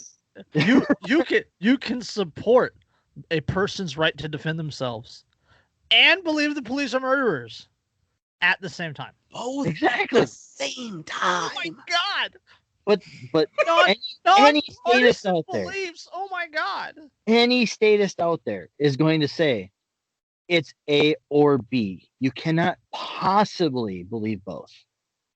Because See, and for some reason they're goddamn mutually exclusive. And that is exactly why I said what I said, that I'm done with the anarchist community and I'm just starting to unfriend people. And no, I'm done with it. I'm done with it because what I've realized, what this has reinforced to me, is that you're not anarchists. You are not, in fact, about free association. Nope. You're not about independent thought. What you have done is simply trade open statism for closet statism. That's it. I mean, I say it all the time. I actually have the little quote paragraph actually saved on Telegram so I can just copy and paste it when I need to. But it's most anarchists and libertarians aren't actually anarchist or libertarian. They're statists that traded political parties for economic systems. And they still believe in the left-right paradigm. Yep. Just not the current governmental perception of the left-right paradigm. See, and I had thought that I had skirted that for a while, that people understood that I was a principled, I was a principled anarchist and stuff. And that because I had a lot of friends who were on both sides, I had on the extreme, I had the ANCAPs, I had ANCOMs.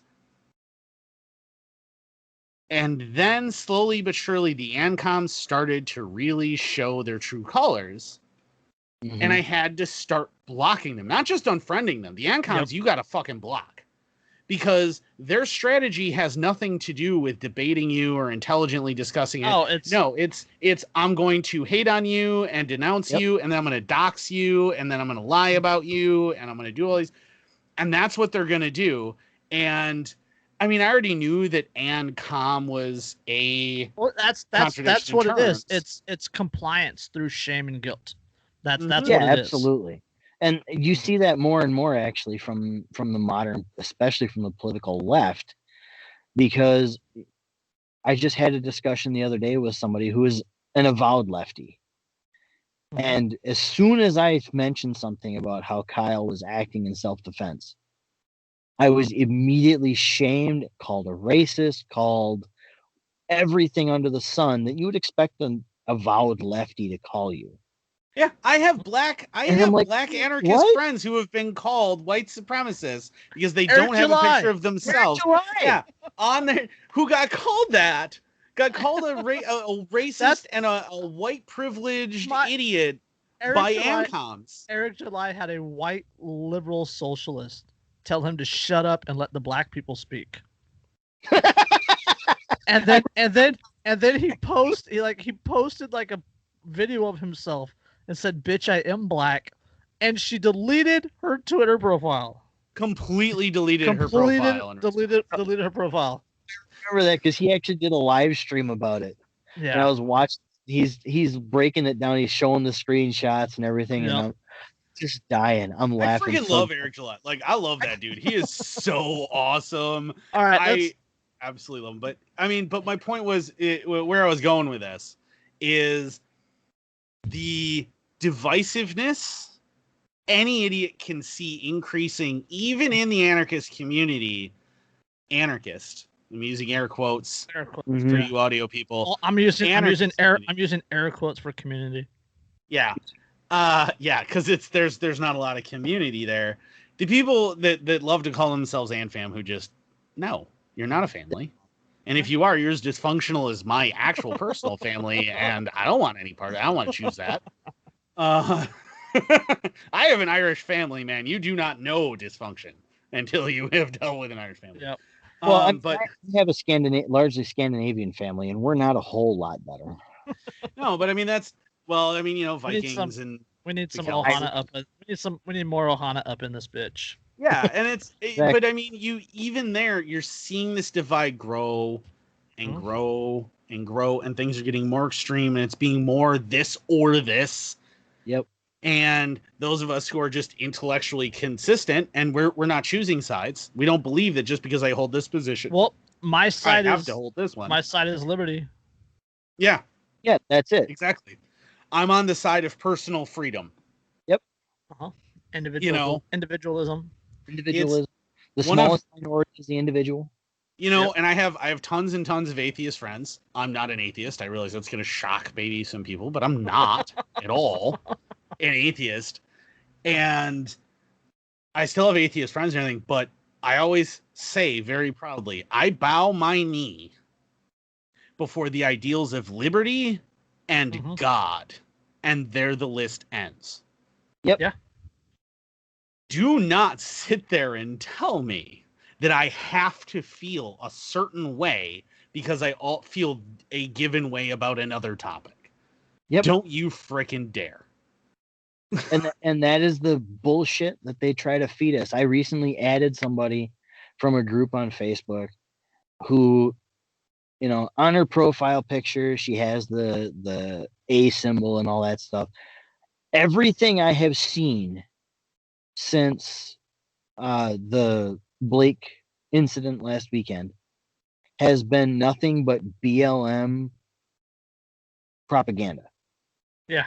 And I'm not talking about the organic, people on the ground, BLM people who are legitimately just people in the local communities are like, our lives matter too. I'm talking about the Marxist organization, BLM, that is an avowed Marxist organization. And this is all that I see is nothing but BLM propaganda posts left and right. Well, left and left and left and left and left. But and it's like you're not one of us. Well, and the thing is, I mean, and what breaks my heart about all of this division that I see happening, one is that I've had to cut ties with people that I had considered for years friends. Yeah. Because they couldn't see past their own ideologies. They couldn't deal with the idea that I disagreed with them on certain points. I agreed with them on others, but we can still be friends, even though ideologically we're not perfect together. Yep. We can still be friends. Mm-hmm. And they didn't want to deal with that.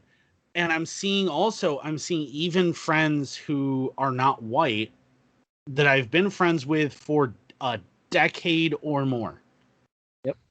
Now decide that because I'm white and I don't condemn Kyle, that I must hate people of color, which is heartbreaking. It's not only absurd, but it's heartbreaking for me because it's like we've been friends for so long. Mm-hmm. And now magically you decide that I must be racist, which is a load of bullshit, and it is. My black cousins are going to be so upset about that. And I find it really funny that because we support Kyle in his actions of self-defense, I don't necessarily support Kyle. All right, what Kyle, his ideology and everything like that. I don't support that. No. I'm talking about his actions that night. I support his self-defense. I support his act of self-defense. Yes, and that's what I'm getting at. It's not necessarily we support his ideologies or anything like that. It's the fact that he, as a human being, has that intrinsic natural right to self-preservation, and that was threatened upon him, threatened for him on 3 separate occasions, and on 3 separate occasions he responded as I would expect anybody. Like we don't have to go human being with this. Like we can even say that like a person attempting to beat a dog, and they get bit by the dog, good dog, right? Good dog, absolutely. The dog defended. Why doesn't that apply to human beings? And you can be damn sure that if somebody shot a dog because it bit them after one of their friends was beating it, and they were beating it, and their friend and them got bitten, and then they shot the dog, these same people condemning Kyle right now would support that dog and be appalled that they would put that dog down. Yeah. Yes. because any living being has a right to self-preservation. The threeper that was shot and killed. Yeah, the left is celebrating it. I've seen. Of course they are. Of course, yes. So they started chanting about how they had killed a fascist, which is one of the most ironic things I've ever heard. A bunch of fascists chanting about how they killed a fascist. Says the mob that surrounded a woman and made her put her fist in the air. Yeah. Oh, just like just the ones who love to push these ideals of the greater good, and social responsibility, and all this stuff. Right, well, how race matters. Gosh, but that's totally not fascist. I promise. Yeah, but the thing is, what makes me laugh about this article is that we see, and everyone with their eyes open has seen for a few years now that this divide is growing bigger and bigger and bigger. Yes. That's actually the second half of the article. Yeah. What a segue. Yeah, I'm gonna skip a few paragraphs and get to this. It's remember this is the lady Megan Fox writing this, not me. She says prediction expert Scott Adams, who is rarely wrong about his procrastinations about human behavior, says that there will be more of this as our leaders have failed to control the situation. In his broadcast on Wednesday, Adams laid out his reasoning for the coming civil conflict. So this is Adams. Coming civil conflict, like hasn't been in existence for. Well, no, our leaders have failed to control this. Which is which is half the reason this shit's happening in the first place. Oh my god. Okay. Yeah. All right. Okay. So this is all right. This is quoting Scott Adams now. He says, "Quote: I think I've been telling you for some time that the obvious way that these protests / riot / looting episodes were going to go. This was only one way that these would go, under the assumption that the police would not get more aggressive, and that the local governments would not let the federal government come in and take care of the violent stuff. There was going to be no adult supervision, and that was intentional. The local leadership decided to not have any adult leadership during the protests / riot / looting, so it was obvious that the locals would end up arming themselves because what else would happen? Could you think of any other outcomes? It was obvious that this was the outcome, and this is just the beginning, not just a one-off. It's pretty obvious that more militia or more citizens are going to bring heavier arms, and they're going to start showing up. There's probably no way it's going to stop. The worst case scenario is if protesters arm themselves. Ultimately, this is the way it had to go. I feel bad for anyone who gets hurt, and I don't encourage any violence. But as a prediction, this was the way it had to go. It will end, but will be more of this." Yeah, I can't disagree with that. Thoughts, boys?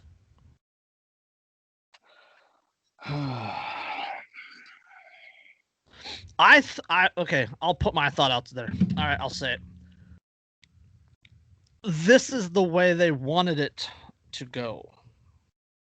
After the lockdown of COVID, after the economic soft collapse that we're in, after the $6 trillion in created debt, the economy's done, the dollar's done. They need this to happen. They want it to get worse. Like November 4th, like after Trump gets reselected, shit's gonna pop off. And I still think this is Cloward Piven. I still believe this is Cloward Piven. I can't disagree with you on that.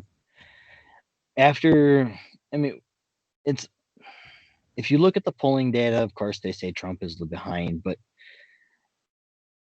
I don't know how anybody realistically selects Biden over Trump, given his That's assuming voting matters, which it doesn't. Proven earlier in the episode, it doesn't. It doesn't matter because of the Electoral College. Right. It really depends on those that really make the choice really want in power. Do they really want essentially Kamala Harris, or do they want the psyop of Lord Dampnut to continue for another 4 years?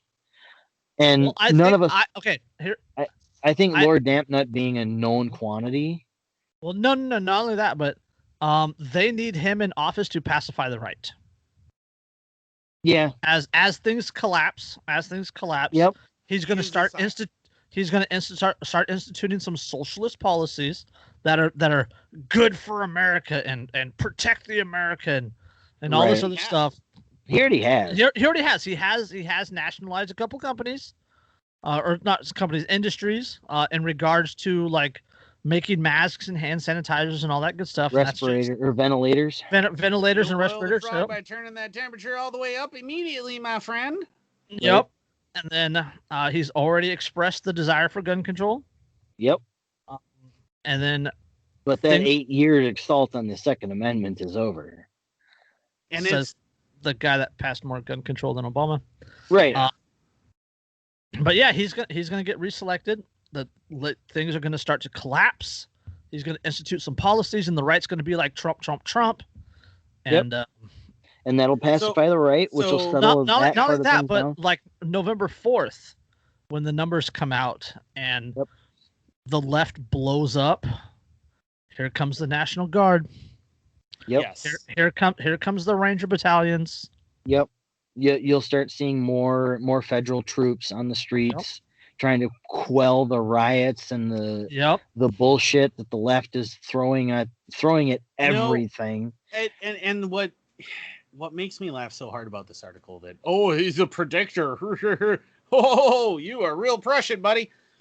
Can I stand on a soapbox a minute? I want to read my opening statement from a debate that I had. Ooh, Jason, I know you watched it. I like that. That's a good. I know what you're talking statement. about. That's a good opening statement. If you haven't watched my debate on the morality of the Boogaloo on Enemy of the State Stink Podstash, this is my opening statement. I want to read it because I read it. It was how long ago? It was a little while. It was a little while that I read this, and I feel like this is important. So what I said was, now, in recent days, more than ever before, we have seen the state of the world in which we live. In order to beg and plead for government, that great fiction born of coercion and extortion to which we find ourselves far too accustomed, to refrain from the shameless usurpation of a most fundamental human right, that to self-defense, the petitioners were asked, nay, demanded, as if mere serfs by their lords, to relinquish equally fundamental rights of universal self-expression and security of person and possession, to redress grievances. People were threatened with violence against them if they didn't relinquish rights. This slight, but one of an innumerable litany of other abuses by government, can be seen as nothing by anyone who wishes for freedom in a true sense, but an act of aggression. Indeed, such indignations and usurpations by state actors are as heinous as they are commonplace. And to continue to kowtow and appease to initiators of that aggressive force is neither righteous nor moral, nor any other than cowardice and abdication of principle. Anarchists, more than any other, have an obligation to defend that which they hold sacrosanct: freedom, liberty, self-governance. Not just a right to do so, they are obliged. As beloved Irish aesthetic poet and playwright Oscar Wilde so perfectly stated, disobedience, in the eyes of anyone who has read history, is man's original virtue. It is through disobedience that progress has been made, through disobedience and through rebellion.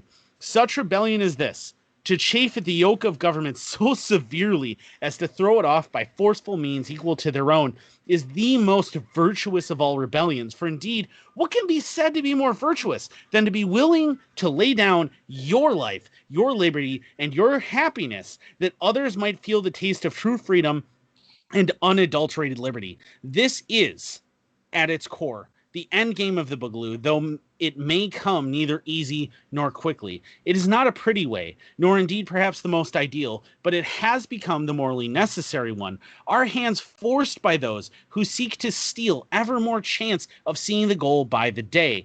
Does the maintenance of such a degree of novel freedom appear to anyone as if it will be easy?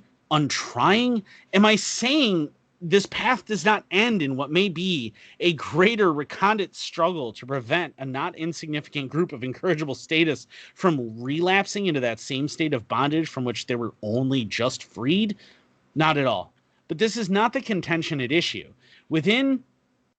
Contention at issue, and as such, we should eschew such debate, because with no doubt, even a paradigm shift within the attitude of the populace, one which I would argue we are already seeing occur globally with ever greater fervor, would find itself facing similar pitfalls. No, the rub here is that of not only the moral justification, but moral obligation of those who find freedom a hill worth dying on to finally find it and to stand adamantine in righteous fury with barrels leveled, eyes focused, and teeth bared, to stand up and be counted by their loved ones, their friends, their neighbors, and make history forever the better, matching push with shove, coercive violence with equal defense. We stand at a precipice. Below us, the seemingly inexorable fall to all-consuming, inescapable, and utterly destructive waters of despotism. Behind us, a barely contested, hard-scrabble climb to the glittering, lush, and fertile fields of emancipation and autonomy. That will be a brutal fight. That cannot be understated. But none has been so moral, as surely no fight so great in scale of ambition has yet watered the parched tree of liberty so greatly. I don't think I'd have anything to add to that. There is nothing to add to that. So, yeah, I don't have anything to add to that at all, really. But I said that how long ago? And this guy is suddenly, he's a predictor.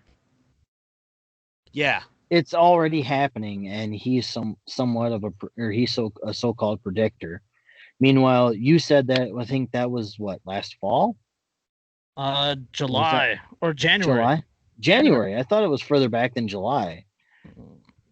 It's on the Dank Pod Stash YouTube as January 24th. Yeah. So, I mean, you look that far back before all the bullshit with COVID and before so much of the so-called racial unrest and everything like that, all the social justice warriors coming together and creating mayhem. And this was months ahead of time. And now they're finally talking to somebody who thinks they know what the hell they're talking about. And exactly, somebody who finally noticed. Right. Finally noticed all the things, that things we've been talking about since last year. Well, or farther back even still. If you guys remember, 2010, 2011, before Obama came into office for the second time, there was the big gun buy, and there's all those militias arming up, and they called Obama the Antichrist and all this other stuff. And this isn't new. This isn't new. The only difference is that the left has more balls than the right. To this point, yes, which is predictable, because if you look at the history of socialism and communist revolutions and things, they're always the ones who are more willing to pick up arms, because part of their ideology historically is that you cannot achieve the revolution through peaceful means. Right. Yeah, there's no such thing as peaceful revolution. No. And this is what they believe, though. They've internalized this idea that they're somehow, and this is the best part, because if you actually read Marx, because I'm one of those rare people who's actually read Marx. Well, yeah, you have to read opposing views in order to challenge your current beliefs. Yeah, I've actually read all of their stuff. I've read it all, right? Mm-hmm. Because I'm not going to just take someone's word for what they said. I want to read what they said. And even though Marx says that the change to communism is inevitable in the Communist Manifesto, as well as Das Kapital, even though he says it's inevitable, communists have repeatedly decided that it can't happen without violent revolution. Right. And right now, I mean, the real question is how do I phrase this?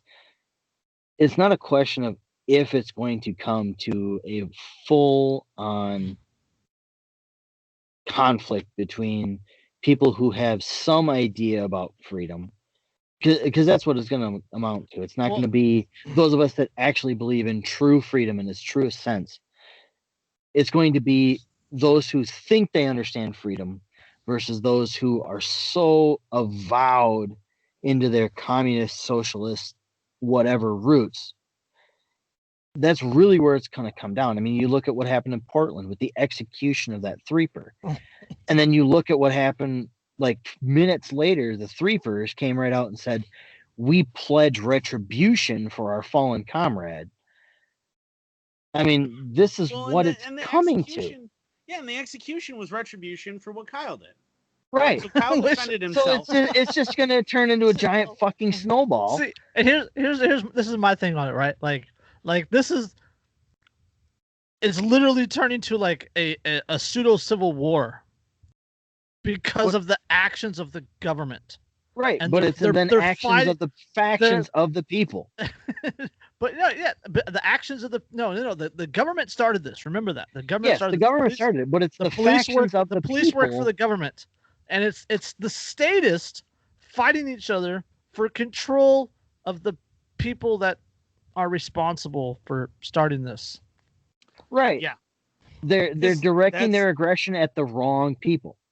Remember what Ben Stone says in his book about revolution.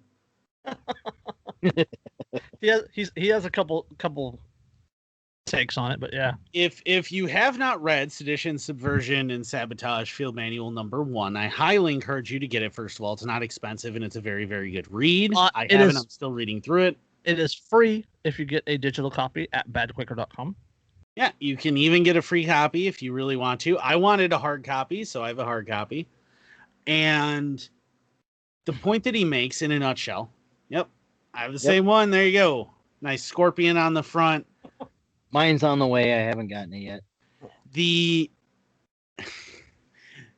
point that he makes, which is an incredibly good point. I got the second one too. Oh, nice. See, and I want to point out because a lot of times anarchists get accused of just, of still being cult of personality. And this person said, no. I quote him because he puts it in a way that I wasn't able to. Mm-hmm. He says it in a better way than I can.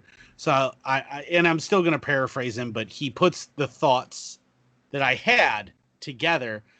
Revolution in and of itself will never result in freedom. It will always just result in another government. Yeah. Yep. He also says that the state will exist as long as there's a market demand for the state. The state is the familiar brand. It's the brand Grandpa fought for. It's the brand Mom uses. It's Tide. It's Pepsi Cola. It's Ford. Right. Yep. And until market alternatives exist, people are going to rely on the old faithfuls. So what stands? What is there for anarchists to do? Your obligation, and the whole point of my little opening statement, my wonderful revolutionary speech. The whole point is, it is your job to look at this and go, yes, civil war is coming. It is inevitable. It will happen. Mm-hmm. Your job is to, in the midst of that, provide the alternative. Your job is to be living that extraneous way. Mm-hmm. The one that is not the ones that they're fighting over. Because the right and left are going to fight. This is going to frickin' happen. Yep. You know it's going to happen. I know it's going to happen. Everybody knows it's going to happen. This dude who's pretending to be this magically prescient person. Oh, he's practically psychic. It's already happening. Yeah, that guy is late to the party, and he is saying what we've all known, but the left and right are going to fight. But they're not fighting. The right is not the party of freedom. The left is not the party of freedom. Neither one of these is fighting for freedom. They're fighting for more of the state. Yeah, they're fighting for which state gets to control everyone. Your job in this will be the next Thomas Paine. To be the guy who says there is a better way. Yes. There is a different way. I'm going to drop a couple links in the description of this episode to some books on anarplex.net regarding building the second realm. Liberty Under Attack has a fantastic episode series called Building the Second Realm. Oh, Shane's stuff is amazing for anyone who wants to know more about like how does anarchy work? Like what will we do? What can we do? Yes. Shane is awesome. VONU is a strategy for self-liberation. I love the episodes that I did with him. I would love to do more. I think that it's absolutely fantastic. And I love his podcast and highly, highly, highly recommend his books and his podcast. Yeah. So on that note, we're out of time. We got another article, but we do it another time. It's not important. So yeah, assuming that the world doesn't tear itself apart in the next couple of weeks. Well, the next week. I mean, there's a good chance we'll be back next week. Broadcasting live. Coming to you live from the streets of Kenosha, Wisconsin. As rounds are coming in, bombs are going off. Where are you? Was that a hellfire? What the hell? So yes, on that note, I don't have anything further. You guys got anything else you want to say? Plugs? Poppins patches? Yeah, definitely. Poppins, the Boogaloo Boys, the Ed and Eddie patches. I cannot wait. Yes, and he has women's ones as well. Yes, with for Boogaloo girls. That are the three girls from Ed and Eddie, and those patches I highly recommend. He is about to give away to people, like I did the other patches. If you haven't gotten one yet, by the way, and you asked for me to ship them, that's because I haven't shipped them yet because I've been really, really busy with work. I don't actually get a day off, so I'm really sorry. I'm trying really hard to get them out to you guys. But he is sending me some Joe Jorgensen. So if you are a libertarian, the Joe Jorgensen Liberty. Yes, a Statue of Liberty. Joe Jorgensen. It's a fun patch. It's as cool as you know, like the Trump joined Space Force one and the Joe Biden as Herbert the Pervert one. If you want the Joe Jorgensen one, let me know. I'm gonna get a few to give away. There's at least like Chrissy is gonna get one for sure. I'm just gonna hit her up and be like, hey, I'm gonna send you one. There are a few other people who are probably gonna get one that I have in mind, but if you want one, let me know and I might send you one. I might not. I don't know.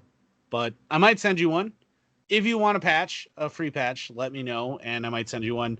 Also, make sure that if you want cool beard stuff, I just, right before the podcast, totally used some of the Beard Struggles products, both their shampoo and their conditioner for your beard. It smells amazing. I use Odin's Virtue because personally I think it's the best scent they have. But they have lots of stuff.